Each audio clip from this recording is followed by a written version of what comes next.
नमस्कार. आपण ऐकतोय डॉक्टर सौ अनुराधा सुधीर कुलकर्णी लिखित अमृतमयी ज्ञानेश्वरी, श्री ज्ञानेश्वरीचा रसास्वाद. आजचा आपला भाग चालला 37वा. हे शेत कोणाच्या मालकीचे. आत्मचैतन्याची जाणीव त्यावेळीसच होते ज्यावेळी आपण सद्गुरूंना संपूर्णपणे शरण जातो. म्हणूनच आत्मरूप गणेशाचं स्मरण आणि श्री गुरूंचे चरण यांचं ऐक्य श्री ज्ञानेश्वर दर्शवतात. आत्मचैतन्याशी तादात्म्य झाल्याखेरीज कुठलीही विद्या हस्तगत होत नाही. त्यामुळे आत्मगणेशाला सकल विद्यांचं आश्रयस्थान असं श्री ज्ञानेश्वर संबोधतात. 13व्या अध्यायातील पहिला एक श्लोक आहे, तो आपण ऐकूयात. आत्मरूप गणेशू केली या स्मरण, सकळ विद्यांचे आधिकरण, तेची वंदू श्रीचरण श्री गुरूंचे.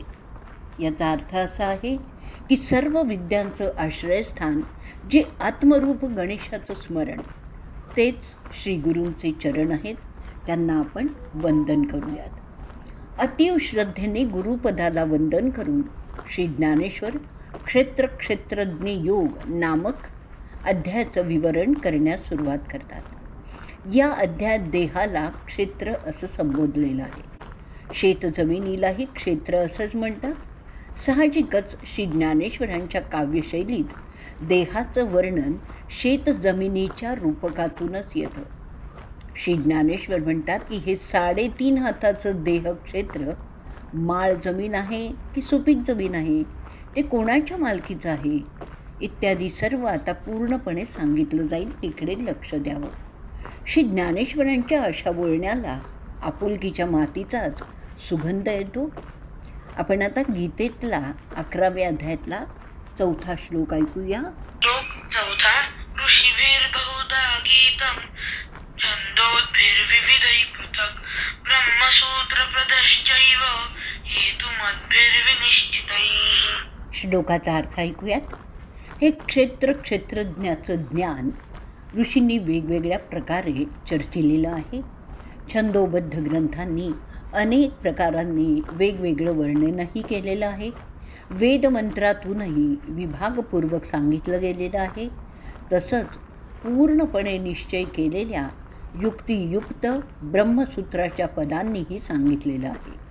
या गीतावचनांचा भावार्थ सांगताना श्री ज्ञानेश्वर जीववादी, प्रकृतीवादी, संकल्पवादी, स्वभाववादी तसंच काळवादी विचारवंतांच्या संकल्पना स्पष्ट करतात.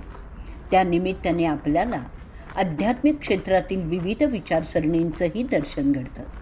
संपूर्ण 13वा अध्याय श्री ज्ञानेश्वरांनी कथाकथनाच्या शैलदार, ऐसपैसपणे आणि रसाळपणेच वर्णन केलेलं आहे. काही प्रचलित मतमतांतरांचा झाडा घेऊन गीता अभ्यासकांसाठी अचूक मार्ग आखून दिलेला आहे. देहसंबंधीचे निरनिराळे वाद श्री ज्ञानेश्वर पुढील प्रमाणे अगदी चटकदारपणे मांडतात. 20व्या ओवीत ते म्हणतात की जे प्राणाच्या घरी अंगे रावती भाऊ चारी आणि मना ऐसा आवरी कुळवाडी करू. म्हणजे जीववादींचं म्हणणं आहे की शरीर हे जीवाचं क्षेत्र असून प्राण हे त्याचं कुळ आहे. अपान, व्यान, उदान आणि समान हे त्याचे राबणारे 4 भाऊ आहेत आणि मनासारखा चपळ त्याचा कारभारी आहे. जीववादी पुढे म्हणतात की ह्या प्राणाकडे इंद्रिय बैलांचा समुदाय आहे. सत्कर्म किंवा दुष्कर्म रूपी ज्याने जसं पेरावं तसं त्याला सुखदुःखाचं अमाप पीक येतं. आता यानंतर श्री ज्ञानेश्वर प्रकृतीवादींचं म्हणणं मांडतात की हे क्षेत्र अनादी प्रकृतीचंच असून तिची सत्व, रज, तम ही 3 मूलं या क्षेत्रात काम करतात. मग संकल्पवादी पुढे सरसावून सांगतात की परब्रह्माच्या आदी संकल्पामुळेच पंचमहाभूतात्मक चराचर निर्माण झालं आहे. यावर स्वभाववादींचं मत असं आहे की हे देहक्षेत्र कुणाचंही वतन नसून ते स्वभावतःच झालेलं आहे. जो ते नीट पोसेल त्याला ते उपभोगण्यास मिळेल. त्यावर काळवादी रागावून म्हणतात की एकट्या काळाशिवाय कोणाचीही कशावरही सत्ता नाही. अशा रीतीने निरनिराळे वाद होऊनही देहतत्वांची निश्चिती झालेली नाही आहे.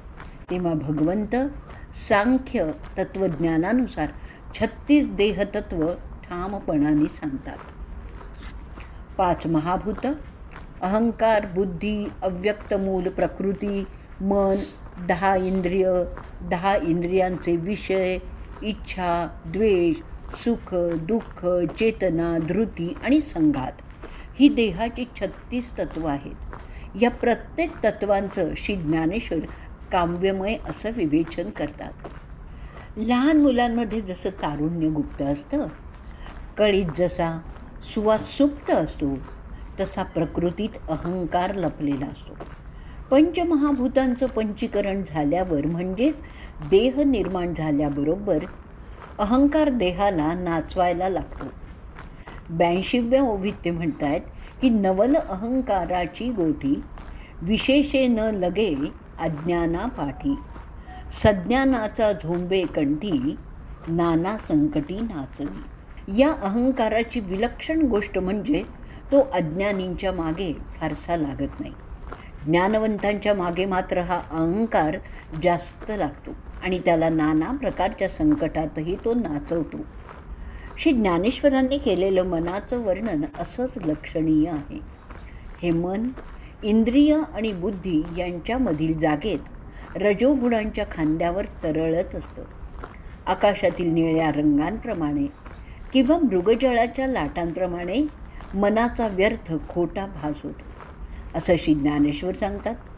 त्यांनी केलेलं धृतीचं म्हणजे धैर्याचं विवेचनही आपल्याला एकदम पटतं. पाणी पृथ्वीचा नाश करतं, तेज पाण्याला आठवून टाकतं. तेजाचं आणि वायूचं वैरच आहे, तसं आकाशही वायूला जिरवून टाकतं. असं एकमेकांना सहन न करणारी महाभूतं एक होऊन देहाच्या रूपाने प्रकट होतात. हे सगळं धृतीमुळेच घडतं. क्षेत्रवर्णनानंतर ज्या ज्ञानामुळे ज्ञेयाचं म्हणजेच क्षेत्रज्ञाचं स्वरूप कळतं, त्या ज्ञानाची लक्षणं सांगितलेली आहेत. परब्रह्मरूपी ज्ञेय तसं अनंत अमूर्त, तसंच त्याच्या प्रत नेणारं ज्ञानही अनंत अमूर्तच आहे. मग हे ज्ञान प्रत्ययास यावं कसं? ज्ञान तर दिसू शकत नाही, पण त्या ज्ञानाचा परिणाम मात्र दिसू शकतो. यासाठी श्री ज्ञानेश्वर अतिशय सुंदर उदाहरणं देतात. 180व्या ओवीत ते म्हणतात, का भूमीचे मार्दव सांगे कोंभाची लवलव, नाना आचार गौरव सुकुली नाचे. अंकुराच्या लुसलुशीतपणामुळे जमिनीचा कस कळतो. सुसंस्कृत वागणुकीवरून श्रेष्ठ कुळ कळतं. काचेमधल्या दिव्याचा प्रकाश जसा बाहेर फाकतो, तसंच हृदयातील आत्मज्ञानाचं दर्शन योग्यांच्या आचरणातूनच घडतं असं सांगून श्री ज्ञानेश्वर सद्गुणांच्या अप्रतिम विवेचनाला प्रारंभ करतात. तो भाग आपण उद्या पाहणार आहोत. आजचा भाग आपण इथेच संपवणार आहोत. श्री ज्ञानेश्वर महाराज की जय.